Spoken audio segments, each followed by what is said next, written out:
Falamos agora com o Dr. Nuno Saldanha. Cumprimento, muito boa tarde, obrigado por estar neste programa. E uma conversa a propósito desta basílica dedicada ao Santíssimo Coração de Jesus. Se disséssemos só assim, e referindo que estávamos a falar de uma igreja de Lisboa, se calhar pouca gente a iria descobrir. Estamos a falar de quê, em específico? Sim, de facto é verdade. É das poucas igrejas que é conhecida mais pela sua situação, digamos, geográfica do que propriamente da sua invocação, porque a maior parte, de facto, das igrejas são conhecidas pelo seu oráculo, pela sua invocação. Mas ficou efetivamente assim na tradição e, portanto, ela é de facto mais conhecida por Basílica da Estrela, Basílica da Estrela, local onde se situa, mais do que propriamente pela sua invocação, exatamente ao Sagrado Coração de Jesus, que é efetivamente um dos aspectos mais importantes da referida igreja. Pedir que nos contextualizasse sobre a origem desta Basílica, da Basílica da Estrela, ou a igreja dedicada ao Coração de Jesus.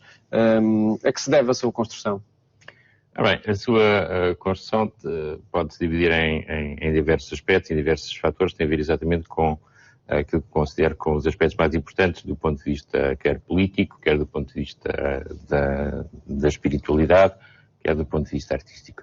Efetivamente, há várias pessoas que estão, digamos, associadas para este grande projeto, a começar naturalmente pela própria Rainha Dona Maria II, aliás, ainda antes de ser rainha, portanto, ainda como princesa, naturalmente o marido, o Dom Pedro III. Outro elemento fundamental neste projeto foi o confessor da Rainha, o Frei Inácio de São Caetano, que aliás foi o seu mentor espiritual, e aliás não só dela, como também de facto todo o projeto.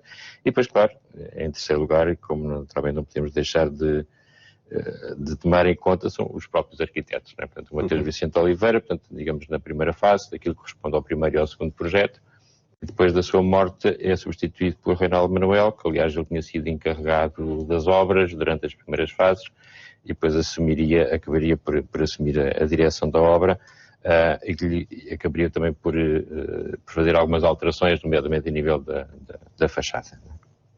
E foi consensual a construção deste edifício desde as suas origens?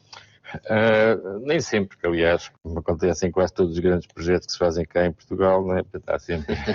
Há sempre naturalmente as críticas surgem rapidamente. Os seus inimigos, não é?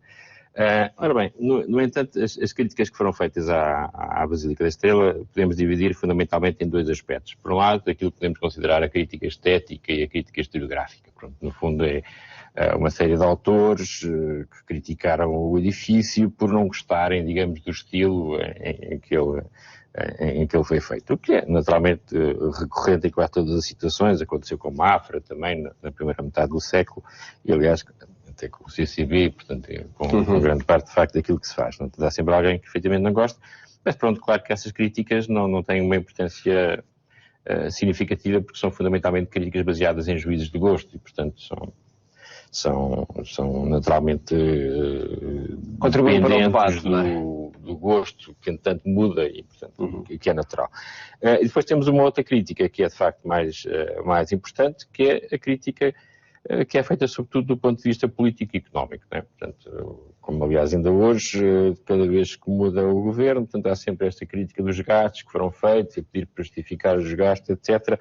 Houve uma série de ataques, houve uma série de acusações naturalmente infundadas, portanto a crítica, é claro que esta crítica foi fundamentalmente motivada por razões políticas, sobretudo primeiro na geração liberal e depois na geração republicana. Porquê? Porque foi exatamente visto, e claro, em parte também culpa pela própria Rainha, da Estrela como um emblema político. E portanto aquilo que ele representava fundamentalmente um edifício que era um símbolo do poder da monarquia absoluta, aliás, como depois aconteceu também com o edifício de Mafra, do tempo de Dom João V, e portanto é um ataque político com acusações, muitas vezes, exatamente como eu estava a acabar de referir, com acusações infundadas, como o facto de ela estar a desviar o orçamento que estava das obras públicas de Lisboa para Malina, portanto não podemos esquecer que isto é feito numa época em que a Lisboa para Malina ainda está, digamos, em fase de desenvolvimento e de conclusão. O facto que não é verdade, porque estes supostos desvios destas verbas já tinham acontecido no tempo de Dom José. Não é? Portanto, não é nada de novo. Portanto, fundamentalmente são estes dois aspectos em que o edifício foi criticado ao longo do tempo. Por causa de ser também um edifício religioso e por isso teve essas críticas? Sim, também, claro. Né? Mas mais do que ser religioso é esta colagem ao aspecto político como o edifício emblemático, não é? Não só da rainha, mas no fundo aquilo que ela representava, portanto, da monarquia absoluta. E porquê o dedicá-lo ao coração de Jesus? Em contexto surge essa dedicação? Ora bem, a questão do Sagrado Coração de Jesus é efetivamente um dos aspectos que eu considero ser dos mais importantes que está associado a esta igreja, não é? Exatamente a origem, há coisas que ainda estão um pouco por provar, porque há um pouco aquela lenda, portanto, que em 1760, quando a princesa Dona Maria, portanto, ainda princesa, casa com o tio, com o Pedro III, portanto, que terão feito nessa altura, portanto, no Palácio da Ajuda, ou, aliás, na Real Barraca da Ajuda, portanto, antes da construção do edifício que hoje nós conhecemos como tal, de que terá feito um voto de quando tivesse, digamos, o seu primeiro descendente, portanto, de mandar erguer um convento para as Carmelitas Descalças. Esta situação tem sido posta em dúvida por alguns autores, porque, aliás, como aconteceu com Mafra, portanto, Mafra também supostamente nasce desta promessa, portanto, de um descendente de mandar fazer um convento, mas o facto é que, efetivamente, em 62, portanto, quando realmente isso acontece, e nasce o primeiro filho varão, na oração do Frei Inácio de São Caetano, portanto, diz, pronto, o vosso desejo foi cumprido e, portanto, podemos avançar exatamente com esta construção deste convento.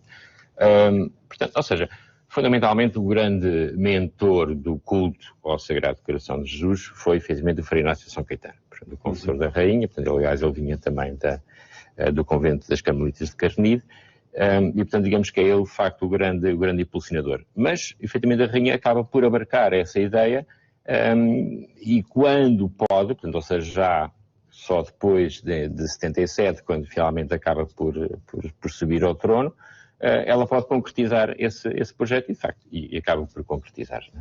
Numa época também onde o culto ao Coração de Jesus estava em expansão, ou viria a estar?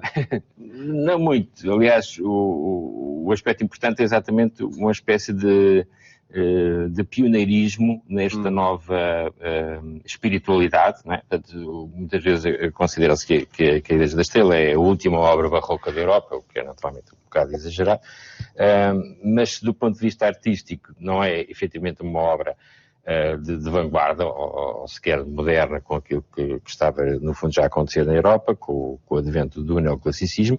Do ponto de vista da espiritualidade ela é, não é? Portanto, aliás, quando há esta promessa da construção do templo e do convento, naturalmente dedicado ao Sagrado Coração de Jesus, o culto ainda era um culto que não estava aceito pela ortodoxia da Igreja. Não é? Havia já algumas tentativas, tanto no início do século, em 26, com o Papa Bento XIII, que ele não se quis, de facto, pronunciar e, portanto, aquilo fica enviado de sine die, mas depois a Congregação dos Ritos acaba por dizer que não é?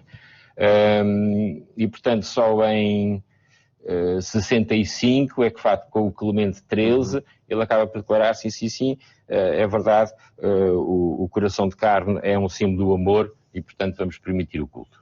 Mas continua a ser, de facto, um culto mais particular. Quando a igreja é construída só 3 anos depois, não é, com o Pio VI, é que efetivamente é confirmado a festa pública, digamos, do culto ao Sagrado Coração de Jesus. Né? Portanto, ou seja, ela é de facto uma obra um pouco pioneira nesta espiritualidade, mas também nesta vontade de que o culto acabasse por ter uma consagração universal. Aliás, se nós repararmos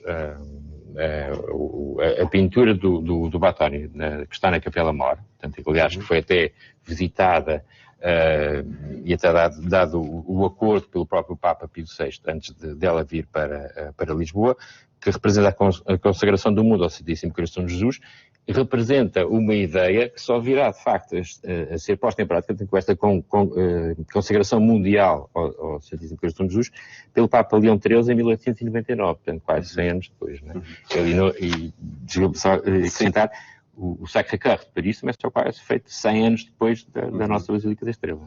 Muito bem, um local, um templo religioso a visitar também, por certo, nestes dias de verão, e com destaque na obra. Tem uma riquíssima coleção, do ponto de vista artístico também é importante, porque nós temos ali aquilo que é um museu perfeito daquilo que é a arte portuguesa da segunda metade do século XVIII, desde a arquitetura, a escultura, ao azulejo. Não esqueçamos também do importante o presépio de Machado Castro, que é um presépio também fundamental de Lisboa.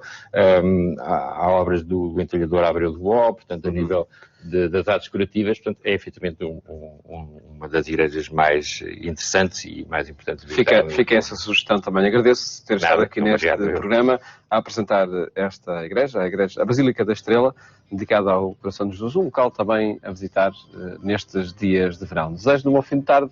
Até amanhã, se Deus quiser.